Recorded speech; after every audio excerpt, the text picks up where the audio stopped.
다소 오만한 수식어일 수 있지만 인간은 스스로 만물의 영장이라 칭합니다. 그런데 인간은 코끼리처럼 거대한 체구나 무지막지한 힘을 갖고 있지도 않으며 호랑이나 사자처럼 날카로운 이빨과 발톱 같은 특출난 무기도 없고 빠르게 달리거나 헤엄을 잘 치지도 못할 뿐더러 몸을 보호해주는 털이나 두꺼운 지방도 없어 맨몸으로 자연에서 살아남기도 어렵습니다. 이렇게 특출나지도 않은 신체 조건을 가지고도 인간이 다른 동물과 어떤 점이 뛰어나서 먹이사슬의 꼭대기에 군림할 수 있었을까요? 그 근본적인 원천은 바로 지적 능력이라고 할 수 있습니다. 인간은 고도의 지능을 바탕으로 정교한 언어를 만들어 사용했고 도덕적 윤리가 있으며 필요에 맞는 도구를 만들어 사용했고 놀이를 즐기고 거대한 사회를 이루어 살아왔습니다. 학창시절 우리는 이것을 다른 동물과 차별적인 인간만의 특성이라고 배우기도 하죠. 그런데 몇몇 동물들의 행동을 면밀히 살펴보면 인간만의 전유물이라 믿어 의심치 않았던 많은 것들에 의구심이 생기게 됩니다. 지금부터 놀랍고 재미있는 몇몇의 똑똑한 동물들을 함께 살펴보도록 하죠.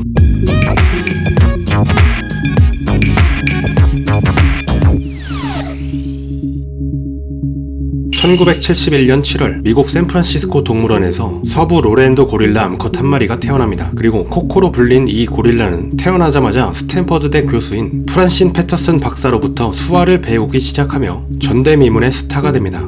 고릴라 코코는 수화를 본격적으로 배우기 시작한 후 수천여 개의 영어 단어를 말소리로 알아듣고 수화로 대답하는 인간과의 창의적 대화를 할 수 있었습니다. 거의 사람과 사람이 대화하는 수준까지 이르렀죠. 코코가 수화로 대화하는 모습을 보시죠. 어린 코코가 나는 착한 고릴라니까 밖에 나갈래 라고 말하며 떼를 쓰고 있습니다. 이런 모습을 보면 전형적인 천진난만한 사람의 아이처럼 느껴지기도 합니다.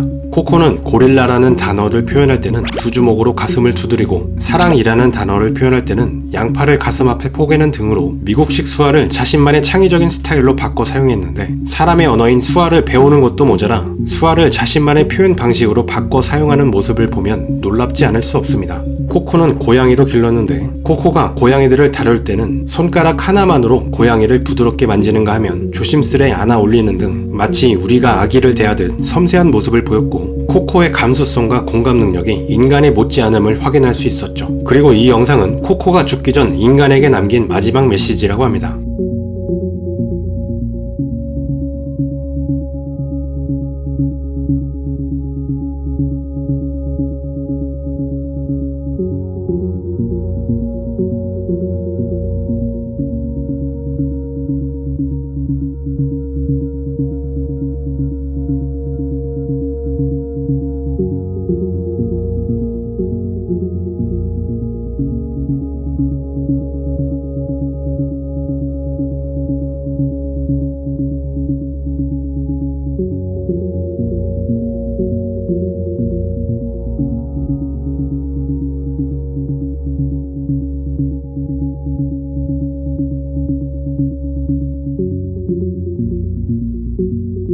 고릴라가 인류에게 전하는 진심 어린 일침을 보자니 왠지 모를 감정이 복받쳐 오릅니다. 코코의 메시지는 인간을 제외한 다른 동물종이 그저 동물적 본능에만 충실한 하등 생명체일 뿐이라고 괄시했던 수많은 사람들에게도 형용할 수 없는 큰 충격을 줬습니다. 코코는 2018년 47세의 나이로 숨을 거둡니다. 비록 코코는 이제 없지만 아마도 인간과 고릴라 간의 종을 뛰어넘는 소통과 공감의 상징적 아이콘으로 영원히 남을 것이며 동물의 지성과 사고 능력이 우리의 생각보다 훨씬 뛰어날 수 있음이 입증된 사례였죠.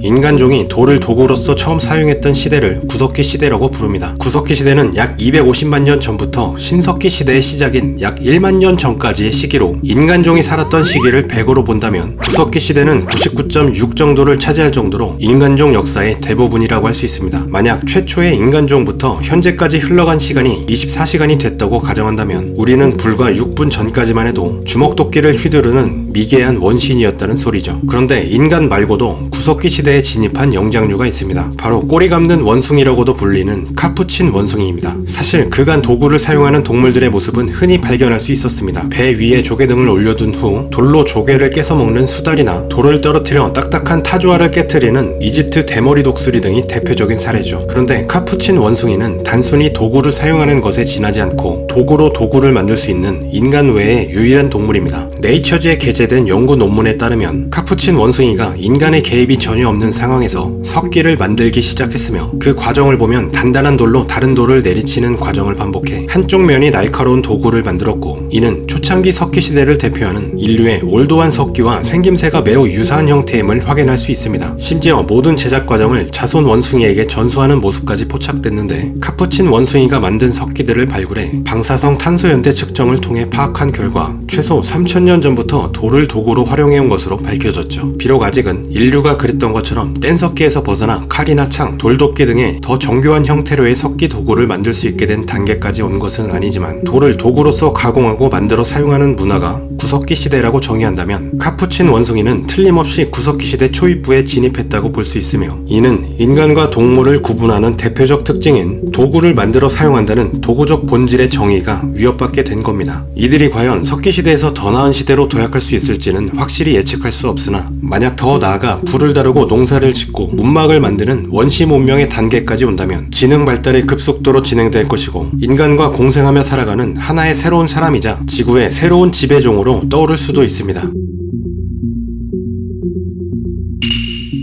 까마귀가 똑똑하다는 것은 익히 알려진 사실이죠. 20년 동안 까마귀를 연구한 워싱턴 대학의 존 마즐럿 박사는 까마귀가 인간의 얼굴을 인지할 수 있는지 한 가지 실험을 합니다. 얼굴 모양을 한 마스크 2개를 준비하여 각각 연구원들에게 씌운 후, 착한 마스크를 쓴 연구원들은 까마귀에게 간식을 주는 등의 호의를 베풀고, 나쁜 마스크를 쓴 다른 연구원들은 까마귀를 포획해서 잡아갔죠. 그로부터 한 달 뒤 각각의 마스크를 쓰고 까마귀들에게 다가가자 착한 마스크를 쓴 연구원을 본 까마귀들은 평온한 모습이었지만, 나쁜 마스크를 쓴 연구원을 보자 극도의 공포에 사로잡히기 시작합니다. 까마귀는 사람의 미묘한 얼굴 생김새 차이를 확실히 구분할 수 있는 것뿐만 아니라 한 달의 시간이 지났음에도 여전히 잊지 않는 뛰어난 기억력을 가지고 있었던 겁니다. 더 놀라운 것은 연구원들이 나쁜 마스크를 쓰고 대학 캠퍼스를 걸어다니면 어디선가 까마귀들이 나타나 연구원들을 공격했다고 하는데요. 동료들을 잡아간 사람의 얼굴을 잊지 않고 복수를 감행한 것이며, 까마귀는 무려 한 번 해코지를 한 사람의 얼굴을 최소 5년 동안이나 기억한다고 합니다. 복수를 위해 공격했던 까마귀 중에는 한 달 전 실험 당시에 그 자리에 있지도 않았던 개체가 있었는데, 이를 통해 또 알 수 있는 것은 까마귀끼리 서로 원활한 의사소통이 가능하며 각종 정보를 효과적으로 전달할 수 있는 뛰어난 사회성을 가진 동물이라는 겁니다.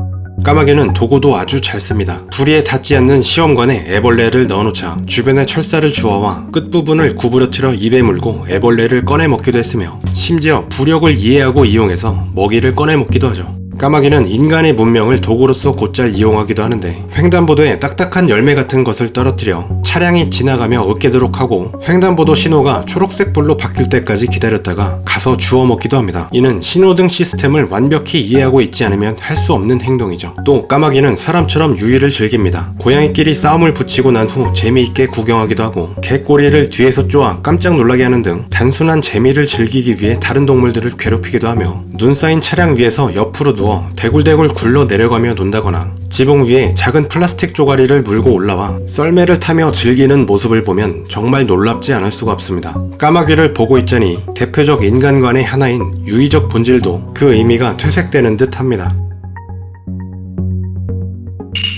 똑똑한 동물의 대표로 지상에 유인원, 하늘에 까마귀가 있다면 바다에는 돌고래가 있죠. 몇몇의 학자들은 돌고래의 지능이 인간보다 뛰어난 수준이라고 주장하기도 하는데 전혀 근거 없는 말은 아닙니다. 연구에 따르면 인간을 포함한 현존 생물 중에서 돌고래의 뇌가 가장 많은 주름이 잡혀 있는데, 뇌의 주름이 복잡한 인식 과정과 자의식을 관장하는 대뇌 심피질의 기능과 직접적인 연관성이 있기 때문입니다. 돌고래들의 공동 육아나 위기에 빠진 동료와 다른 종의 동물을 구하는 모습, 인간의 감정을 이해하고 위로하는 등의 단편적으로 알려진 사례들을 놓고 보더라도 돌고래들의 지적 능력과 감수성은 인간과 버금갈 정도로 매우 높은 수준입니다. 돌고래는 미래에 대한 생각과 계획까지 합니다. 켈리라는 이름의 돌고래에게 쓰레기를 주워오면 보상을 해주는 실험을 했는데, 보상을 몇 번 받아보자 쓰레기의 크기와는 상관없이 개수가 중요함을 알아챈 켈리는 주운 쓰레기를 바위 밑에 몰래 보관해두고 여러 개로 작게 나눠서 갖다주는 꼼수를 부리며 필요할 때마다 보상을 받는 미래계획적 행동을 한 겁니다.